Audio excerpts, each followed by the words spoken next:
guys! Get ready with me for my hopefully final condo viewing. Sana lang talagang last na to kasi guys, sobrang hirap palang maging homeless. Sayang nga kung sana na-vlog ko lang pala yung homeless diaries ko kasi grabe, ang daming nangyari sa akin. Wala na, hindi ko na mabavlog yun kasi kahapon ko lang naisip na mag-vlog and ang dami nyo nang na-miss out sa mga nangyari sa akin. That's the reason why inactive ako lately dito sa TikTok kasi nga, wala talaga akong bahay guys. Ang hirap mag-film. Also pala super konting makeup lang lalagay natin kasi wala ako sa mood ngayon mag-ayos.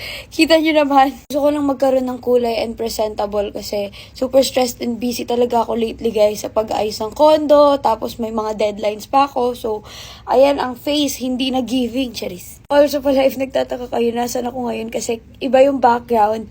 Malalaman nyo lahat yan pag lumabas na yung vlog ko kasi dun ko ikikwento lahat ng mga nangyari sa akin and everything that I had to go through sa nangyari sa akin na to. Kasi hindi talaga siya biro guys, promise. Sige, ikikwento ko yung mga ibang nangyari lang naman. Bibigyan ko muna ng background yung mga ngayon lang napunta dito at ngayon lang napanood yung video ko. So basically, I'm living alone and nag-expire na yung contract ko dun sa dati kong unit. That's why ngayon I am homeless. Tapos, nakahanap na ako ng lilipatan, but may nakatira pa dun sa lilipatan ko na yun, kaya hindi pa ako makatransfer and I'm waiting pa sa tenant na makaalis dun. Pero isang araw, natutulog ako, tapos bigla akong nagising out of nowhere and then I tried sleeping again, pero hindi na ako makatulog. So, parang sabi ko, okay, sige, magpo-phone na lang ako, magbabasa na lang ako ng mga message, ganyan, pampaantok. Eh di okay, inopen ko na yung inbox, ganyan. Tapos ang nakalagay dun, ma'am, nagpa-plan po mag-extend yung nakatira dun sa unit ng another 1 month. Tapos parang papayag po yung owner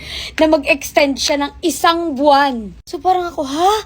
I'm gonna be homeless for another month? Hindi ko na kaya. Kasi parang, itong unit, hinintay ko to maging available kasi 2 weeks na lang yung nakatira dito. Tapos, ngayon mag-e-extend and papayagan yung mag-extend. Parang ako, kinausap ko na lang na, ay, ba't naman po ganun? Hinintay ko po itong unit maging available. Tapos ang ending, buti na lang, mabait talaga yung nakatira doon and sabi, ay okay po, hindi na po kami mag-e-extend.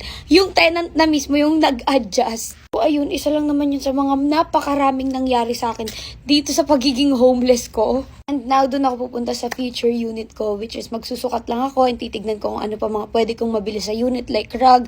Kailangan ko makuha yung mga sizes para sa bedsheet and all that. Super miss ko kayo guys and ang pinakasad doon, I got my nails done nang hindi nakakapag-video ng get ready with me to get my nails done kasi paano ko i-video?